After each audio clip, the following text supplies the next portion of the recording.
Hello dear students, today we will start another topic, that is EEG segmentation. So segmentation refers to the subdivision of EEG into different segments, or we can say epochs. Segmentation can be based on a number of different criteria. In that we have spectral error measure, includes two different approaches. One is non-parametric, that is periodogram approach, and parametric approach, that is whitening approach. So it will be linked to what we have done in modeling of EEG signals, mainly AR modeling. And so in this lecture we will mainly focus on the whitening approach, that is due to we can say which use linear prediction, little bit of or AR modeling theory. So let's start with that, and that is under the name spectral error measure. So for measuring the difference of spectra, we define the spectral error measure at a sample k by the equation. As you can see, this equation number 1, Ek, that is 1 by 2 pi minus pi to pi.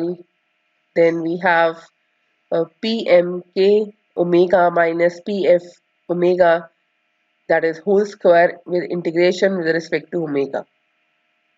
So here this Pf omega is the power spectrum of the pre-whitened fixed segment, and this Pmk omega is the power spectrum of the pre-whitening moving segment.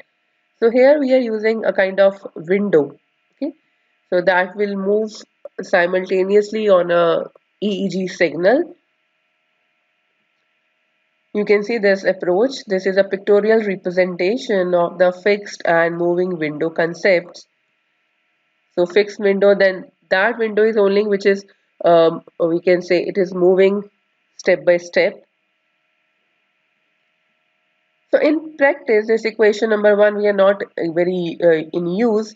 So the fast calculation of this expression is now developed, that is invariably is used in many such computations.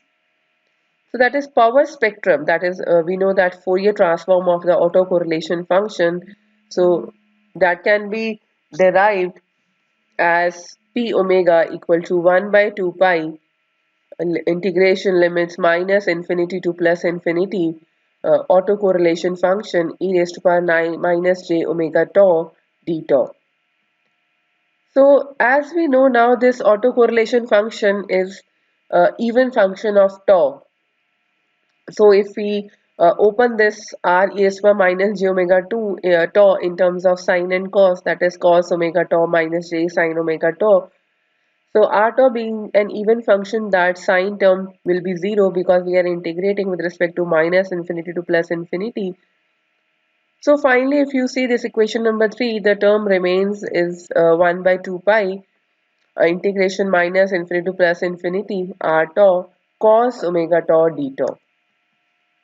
And similarly, this was the continuous case, and now if I want to explain or give the expression for discrete case, so you can see that is 1 by 2 pi whole times r naught or r0 plus 2 summation n equal to 1 to infinity. Here we have done twice because again the limit can be minus infinity to plus infinity, but being an even function we can do it twice, and we have taken another term extra, that is r0. So 2 times Rn cos n omega. Now if we substitute this equation number 4 of discrete case and equation number 1, that was the first which was computing the spectral error measure, so you can get this equation.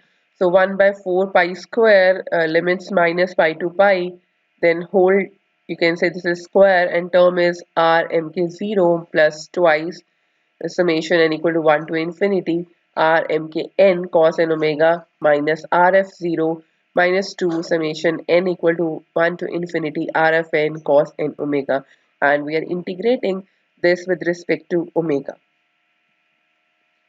Now, as this RFN is the autocorrelation sequence of the error sequence epsilon Pn, this already we have computed when we have discussed about the AR modeling, so that is assumed to be white. Hence, this is identical to 0 for n not equal to 0. So this equation 5 can now be reduced to, as you can see, 1 by 4 pi square minus pi to pi integration. With respect to omega, we are doing integration, and this is again rmk0 minus rf0 plus twice summation n equal to 1 to infinity rmkn cos n omega whole square, that is. And another identity we can use here, that is minus pi to pi integration cos n omega cos m omega is 0 if n is not equal to m, and it is 2 pi if n is equal to m. So we can use this, and if you substitute, so you can get this equation again, that is ek as 1 by 2 pi with brackets rmk0 minus rf0 whole square plus twice summation n equal to 1 to infinity rmkn whole square. So when for practical reasons that infinite sum, now we can truncate that to 3 to 5.